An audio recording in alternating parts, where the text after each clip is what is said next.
Khubor ka Batisi TV. Lawan Rashapi da ka Frank Motors. The dark is here to rule.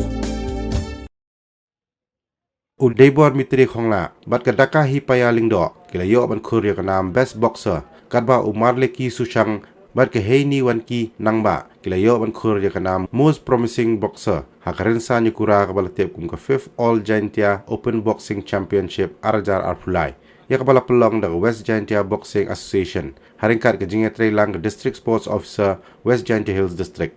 Kani karin sa Ïakura ka ba arski ka balas lang haka arp south rek uleber arjar arpulai kala poino sa kabakot haka arp santrek uleber arjar arpulai haka bala sakhi lang du additional deputy commissioner jong West Jaiñtia Hills district uba FB Basan u district sports officer jong West Jaiñtia Hills uba Khur pasa kinongkit kam jong West Jaiñtia Boxing Association bat kiwe hirang bagi Thei le ka ki bala job ya ka jinge khun final haka kerdan sub junior kilong kotios sana katba haka kerdan junior kilong amethyst sana lewan ki pakma dabet meki dhar marle ki suchang ban urangi man lamen haka kerdan yun kilong ringkat dor ar rembai chanmi pawa Erasmus dekhar dulong dhar bat kadaka hipaya lingdo haki ilai ilado kilong be careful sumer deibor mitri khongla yobyang mitri kasar penyolat mi pala bat uwena talang.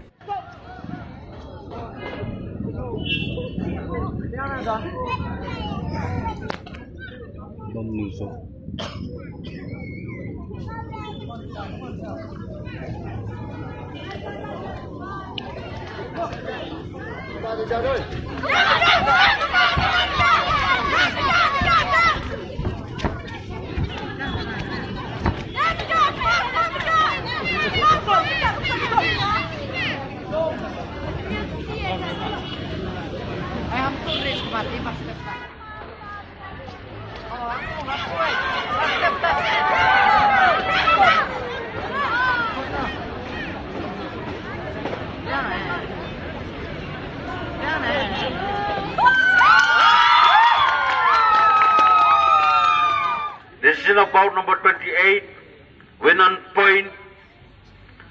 Blue is the winner.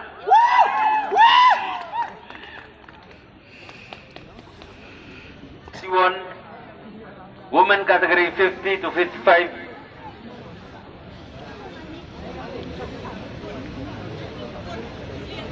Blue RSC outclassed in the first round. Red is the winner. Dakahi Payalindo. Set of bout number 30.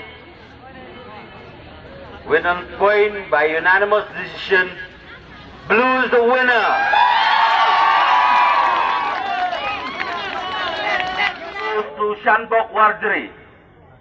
Goes to Erasmus Dekhar.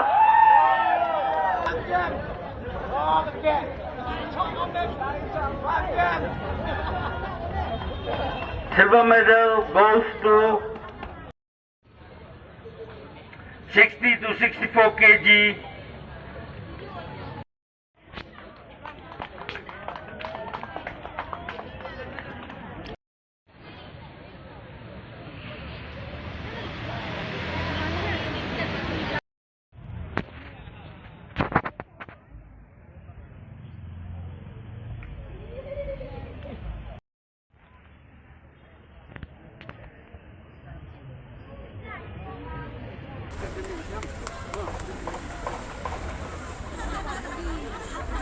(40 to 42 kg).